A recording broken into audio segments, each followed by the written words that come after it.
Hey, welcome back to The Craft, where we explore what we're learning about the creative process. I'm Colby, and I'm here with my friend Carter, and today we are on part 2 of our new series, Creative First Principles, and today's episode is called Revise. So I'm super excited. Episode 2 of 4. Last week we talked about create, which is the first principle. And during this series, we're going over 4 principles that are pretty much the building blocks of everything we're going to talk about on this show. Create, revise, share, and I forgot it. Sustain. Come out of the dark. Yes. And so in these conversations, our goal is to basically set up what is the creative process, do this 30,000 foot view, overview of everything, and then hopefully in the future we'll do episodes that kind of dive into each of those parts and all the things that go into create and revise and etc. So in each episode, we're asking 5 questions. Who is implied? It's me and you listeners. What, when, where, why, and how. And so we're using those first principle questions to ask questions of the creative first principles. And so far it's been really fun. I really had a good time in the last episode and excited to do it again. Yeah, for sure. And so today we're getting to something, revision, getting to thinking about the revision process as its standalone principle. And that was one of the distinctions that we mentioned last time, which I think is helpful. Like, why did we want to separate revision from the creative process? Because I think we're entering into a different kind of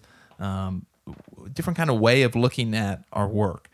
And so, Colby, I guess the first question is, what is revision? So in your mind, if you're thinking about, what is revision, given a definition or a scope, what comes to mind? Refining, purifying, maybe not purifying. That sounds kind of, I don't know, ethical or something, but like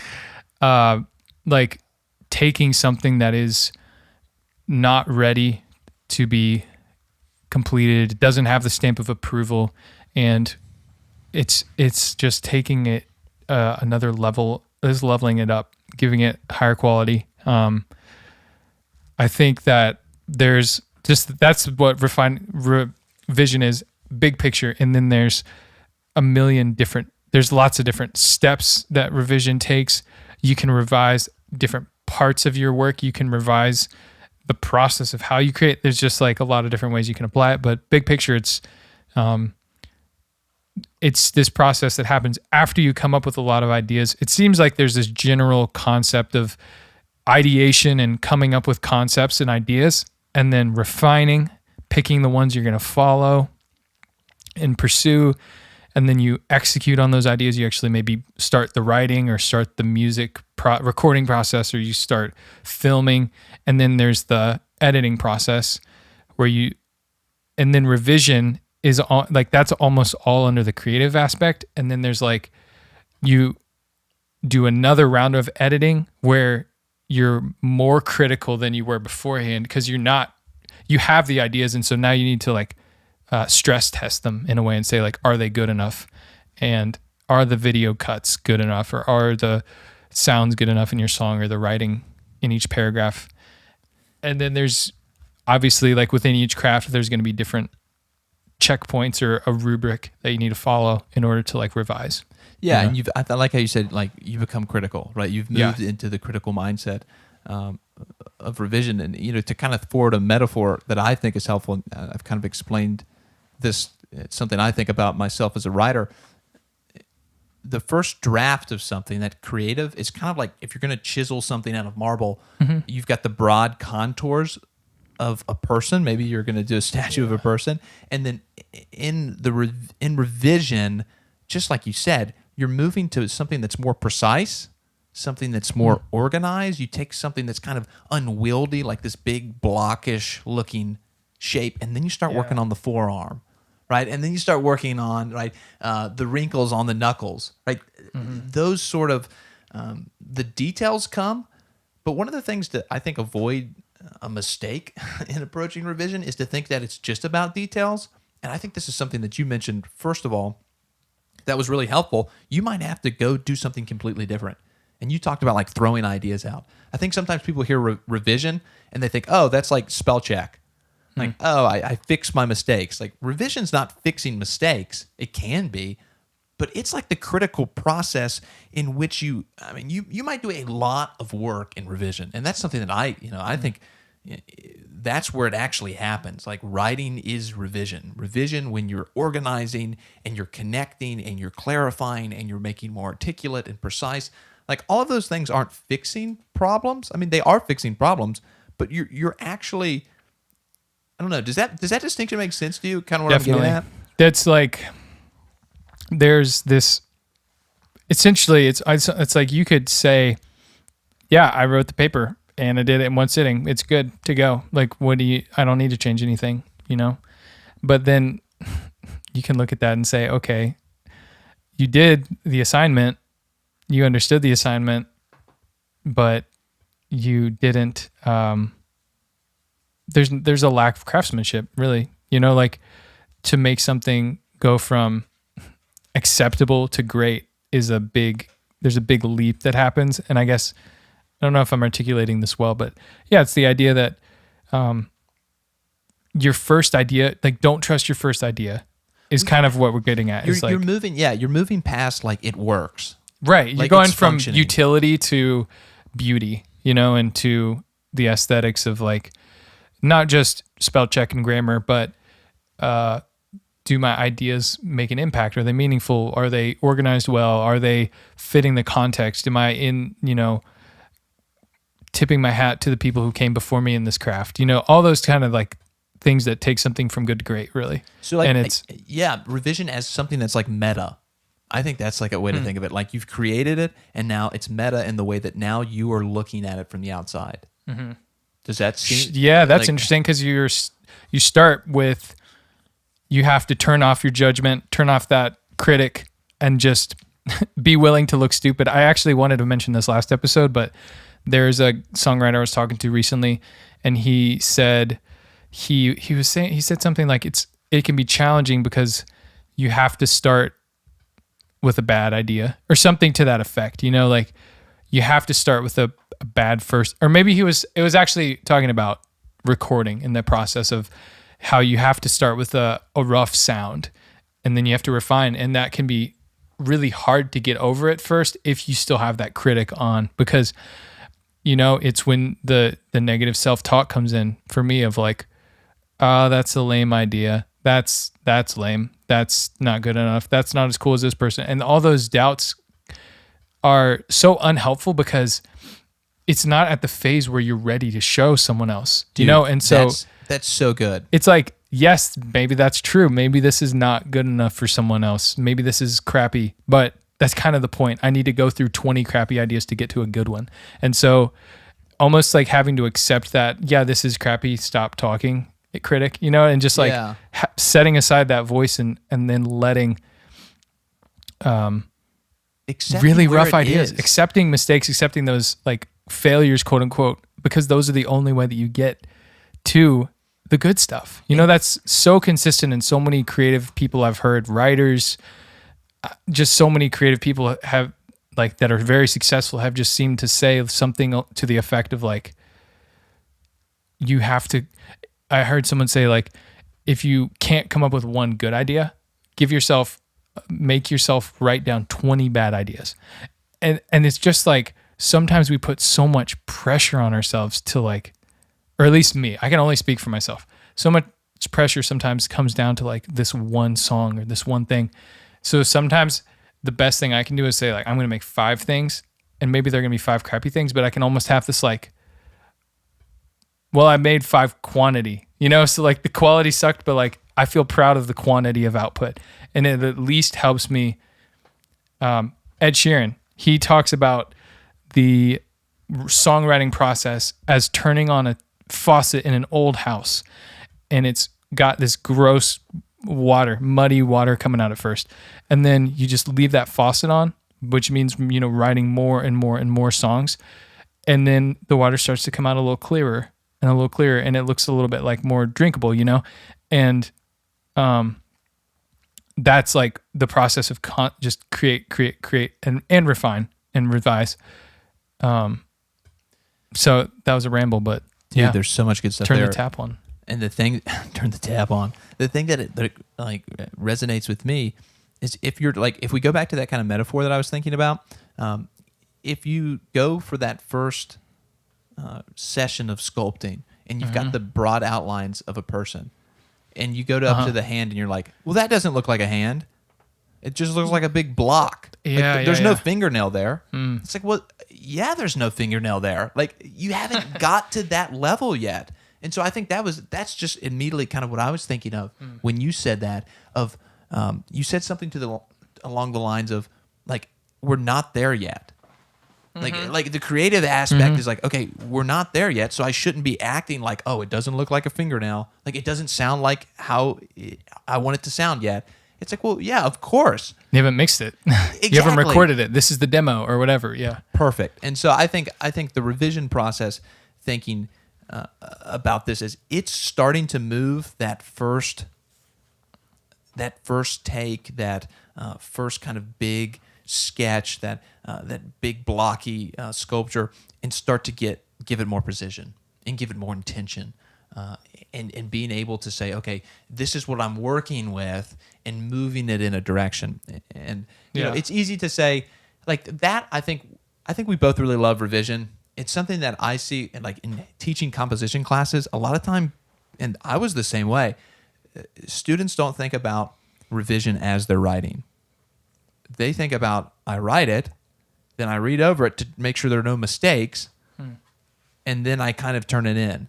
And it's not like that's the mindset. In some ways, you have to do that because you have so much to do as a student. But I feel like with the creative process, for sure, it's a thing where revision is where the work gets done. Like, you keep that faucet on in order to get to the stuff that you can really work with. And I think revision is that process in which you're refining. I like the word refining. And I think you're just making it more intentional. There's some quote, I can't remember who said it. It was a writer. Revision is when you make it look like you meant it to look the first time. Like, in revision is where what you wrote, you make it look like that's how it was going to be all along. And really it's not. So yeah, I agree with a lot of what you were saying there. Revision is when you make it look like your greatest work was effortless, but it really took all that extra work of draft after draft after version after version. That's really cool. Can you talk about you were talking earlier about like global revision versus local revision? You break that down a little bit. Yeah, and I think this gets into why we revise some too, and so this might be a little bit of a segue. It's helpful adopting what you were talking about with, like, you got a critical mindset. You can look at the fingernails, or you can look at the shape of the torso. I'm staying with my metaphor. I'm sorry if people don't like my metaphor, but it's like you can look at how the body's positioned, which is a global concern. Does it sound how I want it to sound? Does the paper actually convince the reader that this is a solid argument? Or you can look at, is that a believable movement in the veins of the hand, a local concern? Is the sentence clear? Is it grammatically correct? Is that the right word I want to use? Or is the connotation of that different, right? You can get down to the details, and you need to do both. But there's a tendency to say, okay, I got to fix the local concern, and the global concerns can get neglected. And so I think it's nice. It's helpful, even thinking about revision for my own work, to have some, like, okay, I've got my critical mindset. Am I thinking about global things, or am I thinking about local things? And I typically work global first and then local. Really, really broad, but that's kind of in the why. There is, you're moving it more precise, right? You're getting more detail, and you're getting it to where you're hoping that it would be. That's really cool. I think you probably could guess, but I'm like the inverse, where it's like I can fixate on the local concerns before I remember the global, So it's like getting distracted by a sound that feels off or something that I'm just worried isn't good enough. Like, kind of that idea of like, this doesn't look like a fingernail yet. And it's like, well, I know I'm not there yet, but it's really bothering me that this doesn't look like a fingernail. Because it needs to look like a fingernail. Yeah, that's the thing too. Like it's in the Yeah. details, and so it's like it's not as if the local concerns aren't like super important. It's just I think it's just the order though, because if I'm fixating on that and it's discouraging me from looking at the global concerns, then I think it's just a roadblocker in my mind for moving forward and making progress in a project. So I think there's just got to be, I think that's just something that I deal with is being more.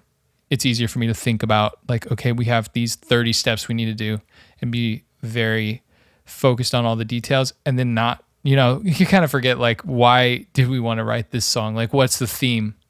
Is it conveying that theme?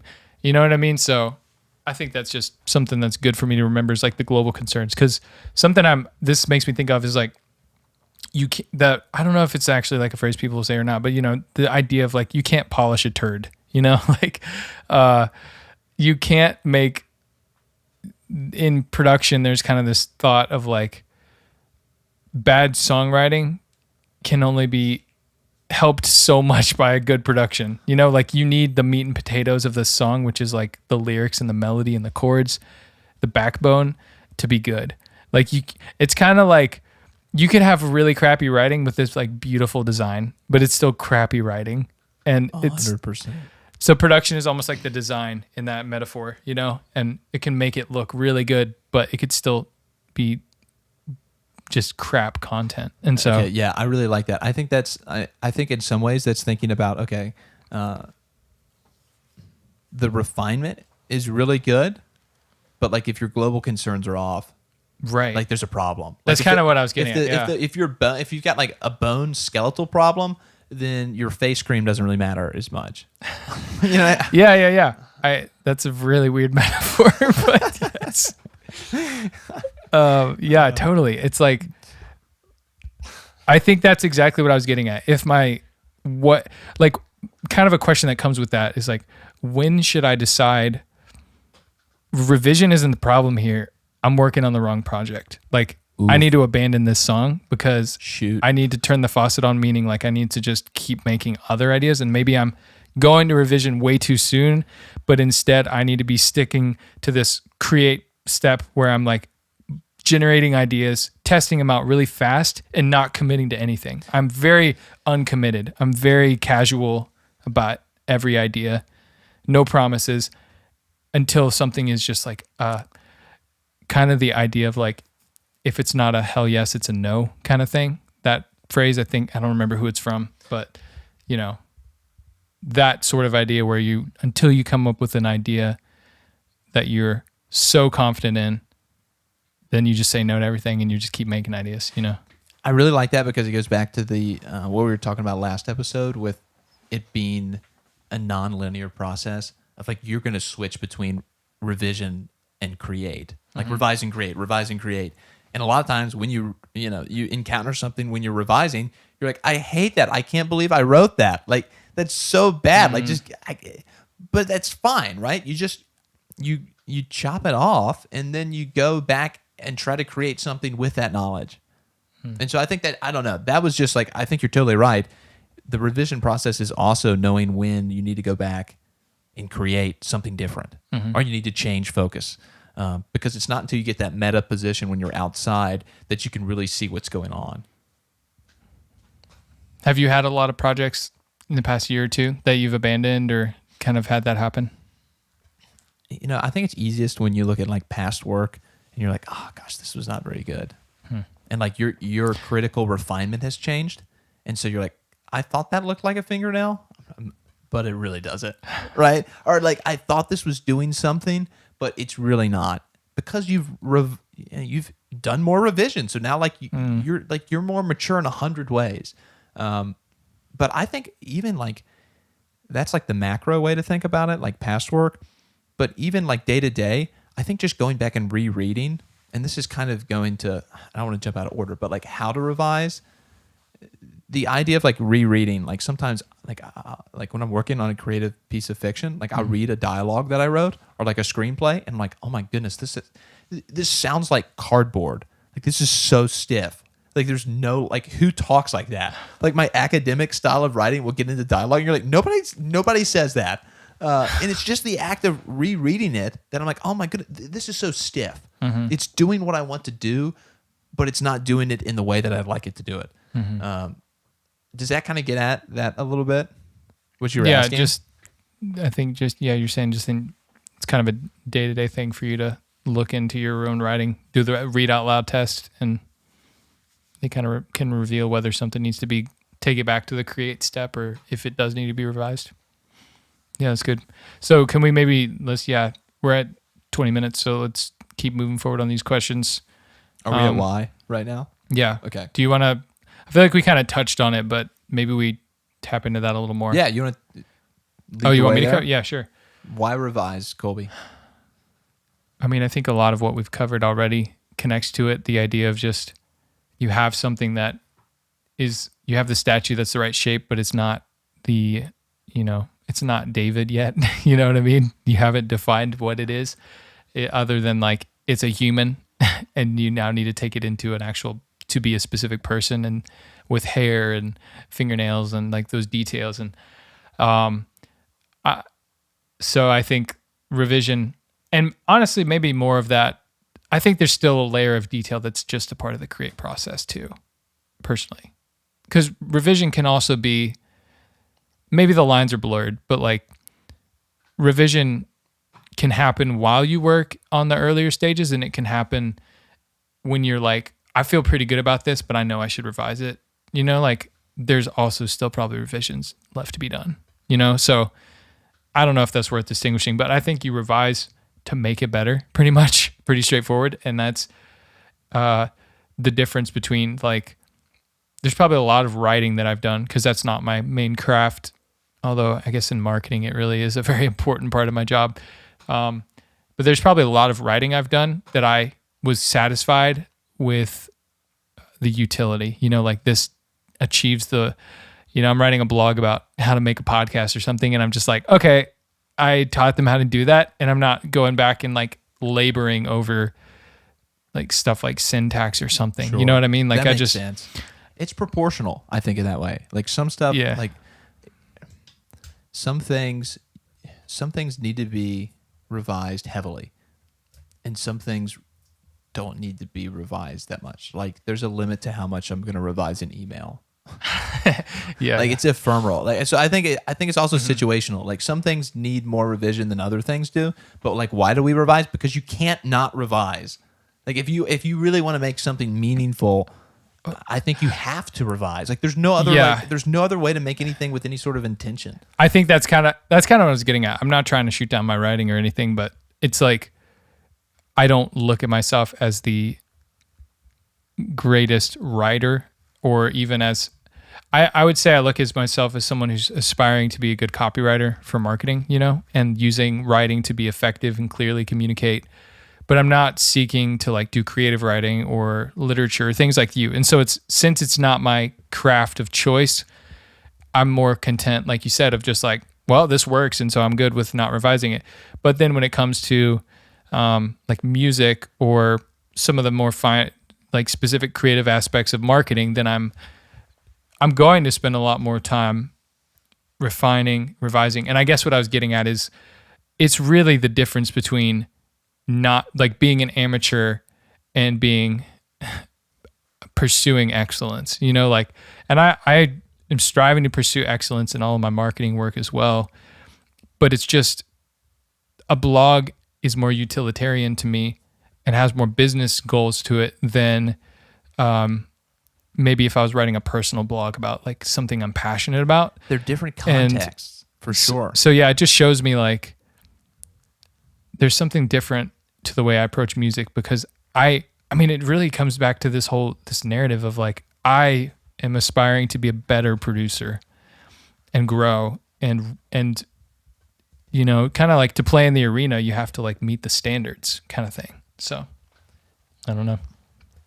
A lot of good stuff there. I think why I was even, what's that? Why? Not why. It was the stuff good, but why revise? I'm just kicking it back to you. Sorry, I should have just not said anything. Yeah, that's good. I kind of at the end, I was thinking about like revision broadly, Like we revise all the time. I revise how I interact with my wife. I revise how I teach. I revise how I try to do a task around the house.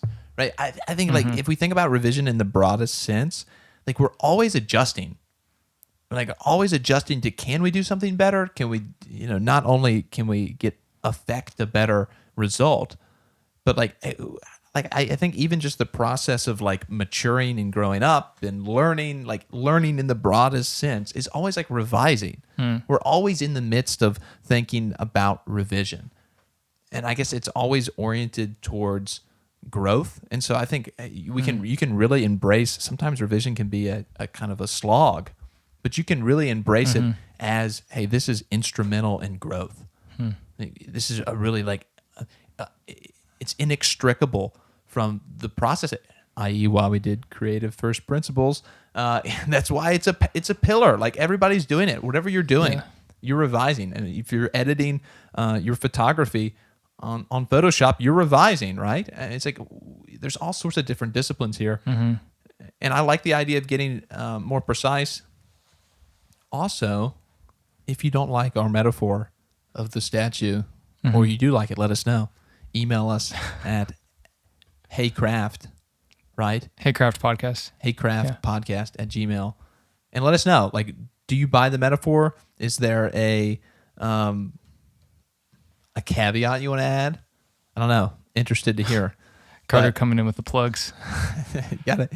I don't know. I'm interested. I like it. It's compelling to me. It's something that I've thought about. But is there a different way to think about it? Is there another metaphor that's helpful? I don't know. I'm curious. Growing.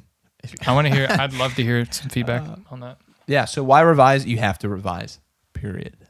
Full stop. So how do you revise? Can you go into that? Yeah, I guess that's the question. Yeah, sure. How do you revise? I think this is going to be a really discipline specific one for me. Yeah. So for writing, you need to reread. I think a reverse outline is a really cool way to revise. And basically, so after a lot of times everyone's kind of familiar with an outline before you write, but a reverse outline is taking what you have and for each paragraph saying, okay, what is the topic of this paragraph and what is it trying to accomplish? And when you do that, sometimes you find out that, hey, I've got 3 different topics in this paragraph. And it's like, it's cluttered. It's trying to do different things. I need to break these ideas into their own paragraphs. And it's basically taking stock of what you've written, outlining it, and then looking at the outline. And a lot of times it's really helpful because you'll encounter where you're trying to do too much in one paragraph. And you're like, okay, well, actually, I should just split this up.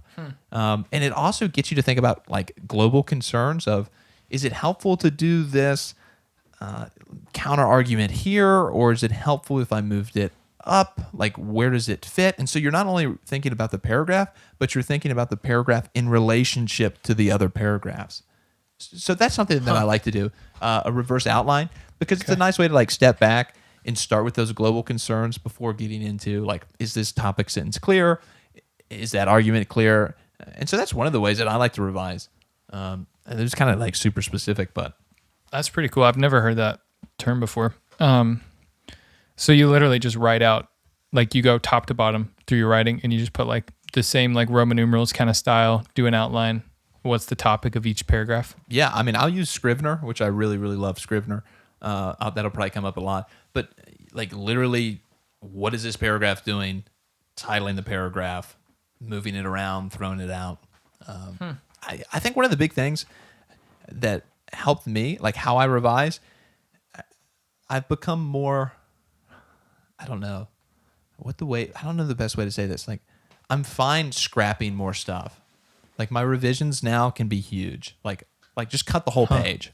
Like that was something that really hurt me for a while, but it's like, okay, if it's not good, and this is I've had so many wonderful teachers who it seems like a common thing is like condense, make this more concise, cut this, like you don't need this, like winnowing down.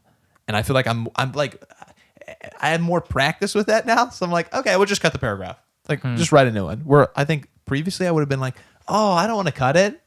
Like it kind of hurt to cut it. But now I feel like I'm very more liberal with my with what I'm slashing and changing and, Yeah. and moving and that sort of thing. And it's really freeing, and I think it's helpful. That's kind of cool because for me, I've read recently, it's just a principle in psychology that people, loss aversion is what it's called. We are more prone to, like, if you give someone something, they're more prone to just want to hold on to that thing than to let go. And even if it costs them more to keep it. So I don't know if I have a real world example, but really just like we care more about losing stuff than gaining something new. So we really don't do one in the hand, two in the bush. Yeah. It's like kind of like you'll see this everywhere in like sales and marketing, because rather than saying like, I don't know, there's a lot of ways that it can apply, but really it's the idea that we'd rather not like once you invest in something, you're more likely to carry it out as well. So like there's a lot of marketing examples, but they're not really worth going into. But yeah, that idea for me is that whenever I like make something, I'm so much more afraid to, or like unwilling to get rid of it and slash it, like you're saying. But my friend Emmanuel, he said something to the effect of like, I'm always going to come up with more ideas. Like he said it humbly, but he's like, I'm always going to come up with more ideas. Like, so I don't really concern myself with like, it's almost like he was saying, I hold them very loosely because I just make more. And you can look at your ideas with so much preciousness before it's the right time to do that. Good. That's so good. And you're clinging onto things with this control of like, but I put so much into this. Whereas I feel like that lightness that he has that you're describing is like so healthy because it keeps you in that generative state where it's like, it's kind of like an abundance versus scarcity mindset going, like you were talking about. Yeah. It's like scarcity says, I have to hold on to this paragraph. It's too good. Like, I don't want to write a new one. That's more work. But abundance is like, this might not be that good. Maybe just throw it away and just make a new one. And guess what? I can always write a new paragraph and maybe it'll be better. So I just think that's something that like calls me out, because I am so prone to just like laboring over something way past the point where I should just like probably just scrap it and try something new. You know what I mean? Yeah, I'm reminded of, I think Hemingway rewrote the ending of A Farewell to Arms like 47 times or something like that. Wow. So it's like, yeah, I love how you phrased it with scarcity versus abundance. Like, just like write the thing again. Like, I don't know. It is. I feel like it's really tough, and it's not like I'm great at this, but it's something looking back over the last 5 years that I can see has changed. Yeah. Like, I'm more willing to be like, okay, I just throw it away, and then it's okay. Like, we'll come up with something new. Kind of like Emmanuel was saying. Like, I'll think of something else. Like, we can do that, but it is tough.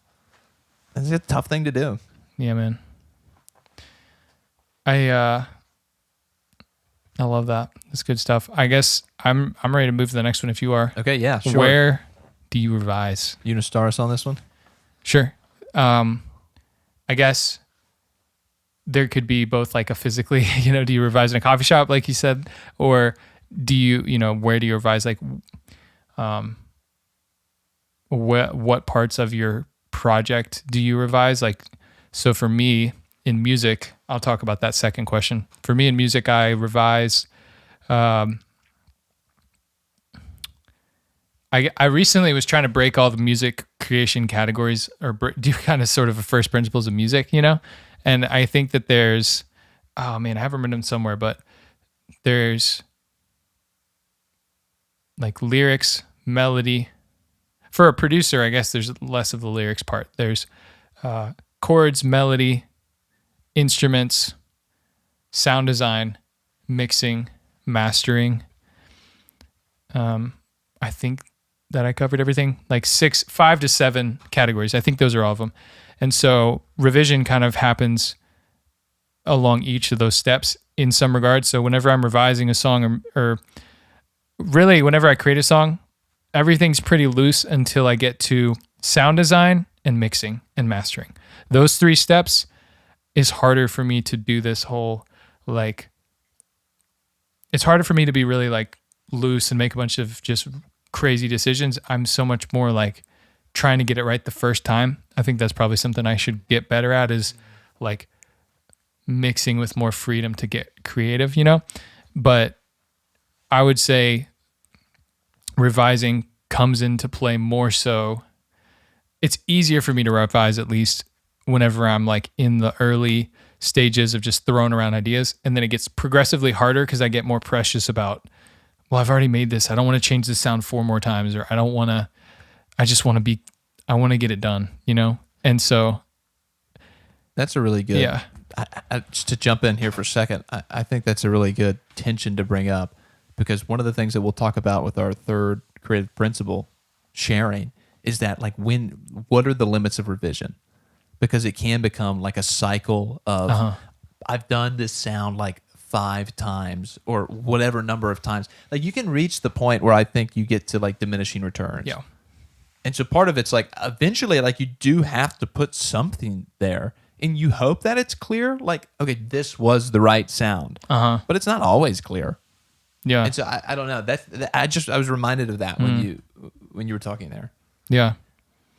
So, I mean, that's it for me. I revise all along, but it progressively gets harder as I get closer, because those are pretty organized in the linear process. Like there's like melody and chords and some instrumentation. Those are pretty early on in the process, like building blocks of a song. And then you have sound design, which is like crafting the specific way those instruments sound and drums sound. And then sound design bleeds into mixing, because it's like, how do we pan things and how do we use reverb and effects and volume and space to make you feel something emotionally and communicate a story. And then mastering is literally kind of like the very definition of revise, because it's like making small fine-tune adjustments to prepare it for streaming and radio and stuff. So like obviously revision is a part of the whole process, but music really for me follows that same structure of global to local,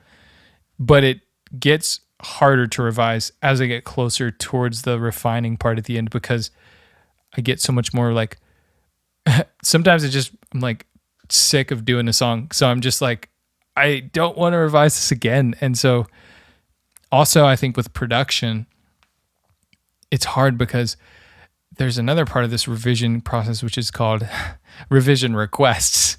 From when you're doing a service for someone, you're writing a song for them, you're making a song for them, you're writing a paper for someone, like, and they're in charge and they're the boss kind of thing.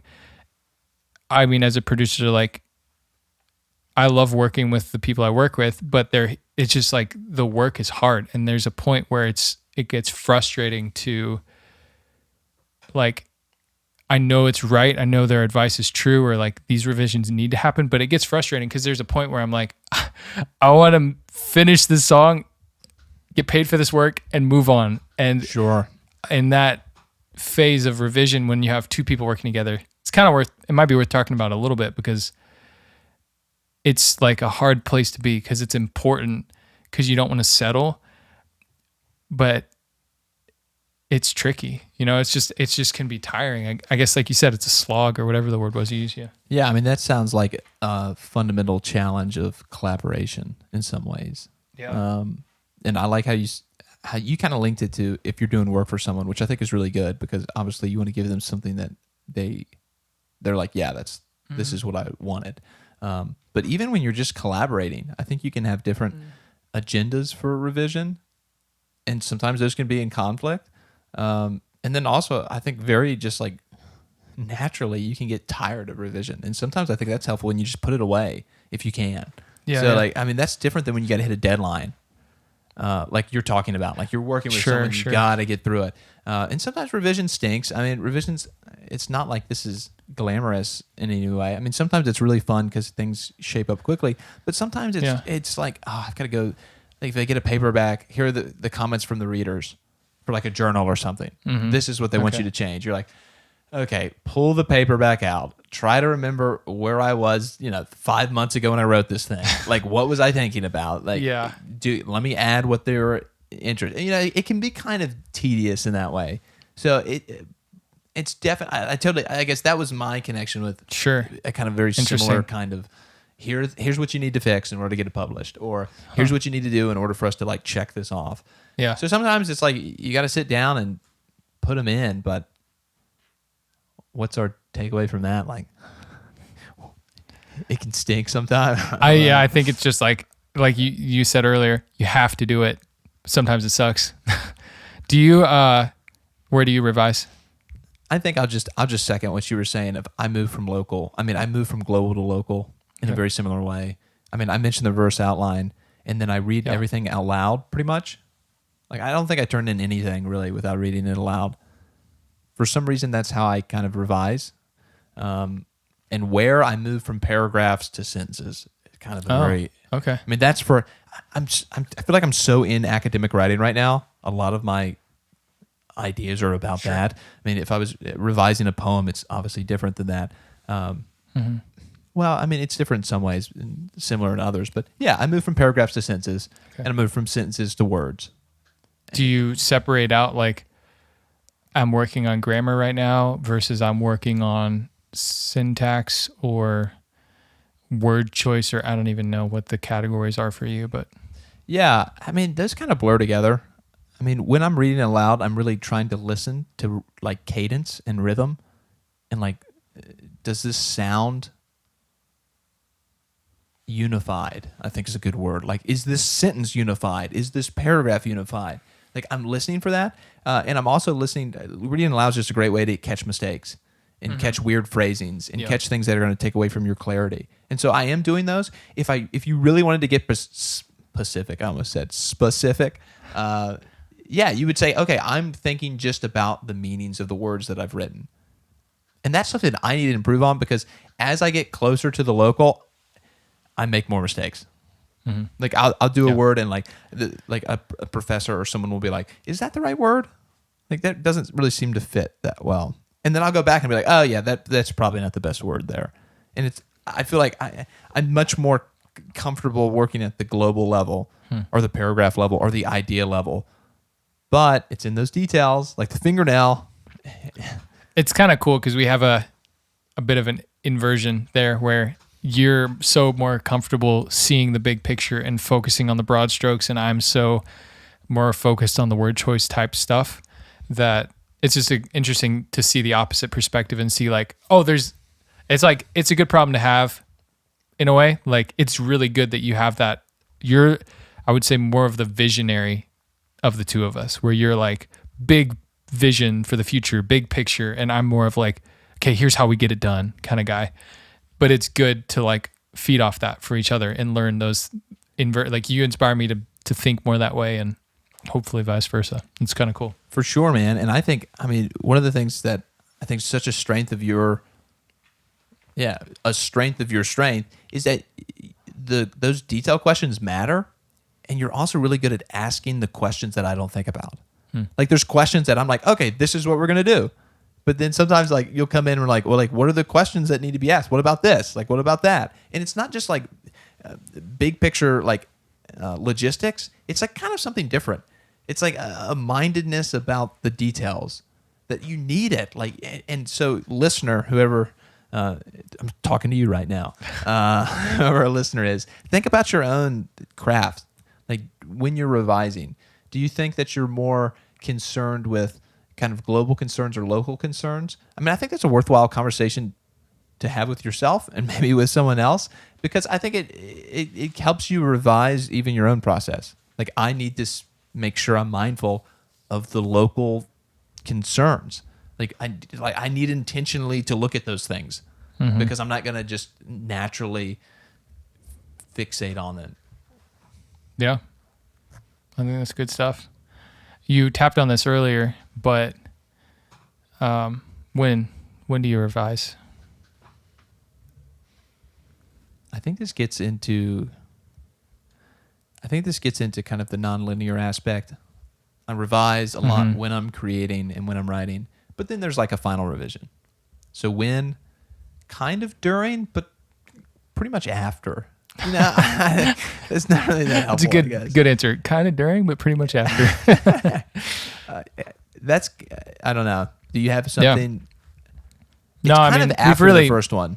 We've really covered it, I think, just implicitly already, but you do that whole principle one, you create, you generate a bunch of ideas, you start something, you start having a direction, a vision for your project, and then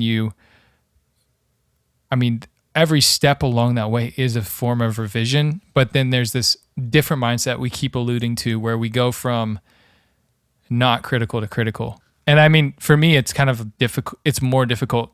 I don't know what's most common, but for me, it's like, it's easy to be critical. It's hard to just judgment-free create and just throw paint on the canvas and just no judgment. Like nothing stupid, no ideas bad. Everything is, because that voice is just there for me saying that's silly, that's a little kitsch, or that's a little cheesy, or that's a little whatever. There's all those phrases and things pop into your head when you're creating. But yeah, I think like the different revision begins whenever, big picture revision begins whenever you turn that critic back on, but in a constructive way, like not in the self-deprecating way, but in the like constructive way of, I'm trying to really critically like make sure that this stands up to a certain level of quality, you know? So, and kind of maybe the last thing that I'll say on this, we'll get into this a little bit in part 3 with share, but oftentimes part of the revision process is feedback, which feeds into, feedback feeds into the revision process. And I think that could be one of the most painful parts of revision when you get, and we kind of talked about this a little bit, but like when you get comments back and you're like, oh, like that wasn't that good, or this didn't work, or I missed this. Like, it's kind of like sometimes I'll see an email with like review and I just want to open the email. Like I know it's there, but it's like I don't want to look at it because it's kind of painful. And it's like it's a humbling thing. Like revision, I think, is humbling in a lot of ways, or it should be. And that's, but I definitely think that other people's feedback is oftentimes really closely tied, knit together with revision too. Yeah, we should tap into that more next episode because, oh man, feedback can be really hard. I mean, is even the form of feedback where you're like, you didn't, what they left out, whenever they leave out like, oh, so you didn't notice that really cool new idea that I tried on this one, or that new technique that just blew my mind that I even was able to accomplish it. And then like you get no comment, or like that part of the song plays and no one like even like turns their head, and you expected them to be like, what? Like those kind of moments where your kind of creative like experiment just goes unnoticed is almost like worse than like them saying it's bad. Cause it's just like, didn't notice that. That's cool. Like it's funny. And I think that's something we'll probably talk about. I mean, that's an episode right there. Yeah. Feedback. Like what to do with feedback. Yeah. Like what do you keep? What do you throw out? How much do you change? And how do you, when are you giving people too much power with like their opinion versus, trusting yourself and what you've made. So, well, we are at 50 minutes right now. So I feel like we should land the plane, but do you have any more thoughts on the revision process? Any revisions to this episode even? When do you need to revise? When you need to revise, you have to. Yeah. That's when you do it. Yeah. So I think we're both really clear on that. Love to hear what you guys think about revision, how you revise, methods, how it changes via different crafts and across different disciplines. All this stuff's really interesting, which slides us right into our outro here. Yeah. I think that's it. If you enjoyed this, there's 3 things you can do to help us out. It would be great to subscribe so that you get notified whenever the next episode comes out. Like he said, we're talking about sharing your work. And then also, if you could share this podcast with someone who you think would enjoy listening to it, that would be greatly appreciated. It's one of the main ways we're going to grow the podcast. And then 3, if you could just send us feedback, how we can make the show better, or questions that we should talk about in the future, to heycraftpodcast@gmail.com. That would be great. We can't wait to hear feedback. I know, at this point, it's just like my friends listening to this. And so I'm excited to hear what they have to think and, or what they think about the show. And hopefully over time, it'll be friends of friends. And I'm excited to just get feedback. So hit us up. Thank you for listening. See you on the next one.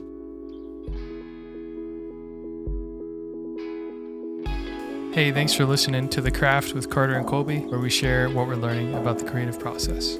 If you're a writer, music producer, marketer, filmmaker, photographer, or you just love creativity, then this show is for you. Our cover art was designed by Elizabeth Newell.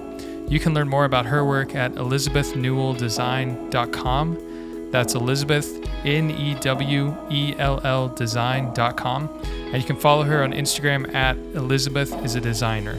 If you like the show, there's 3 things you can do to help us out. First, subscribe so you learn when we post new episodes. Second, send the link to one of your friends who you think would enjoy the show. Really, word of mouth is going to be the number one way we grow the show in any way. And 3, if you have a topic you want us to cover or feedback about how we can improve the show or comments on what we've said, you can respond to heycraftpodcast@gmail.com, HEYCRAFT podcast@gmail.com. Thanks for listening, and we'll see you next time.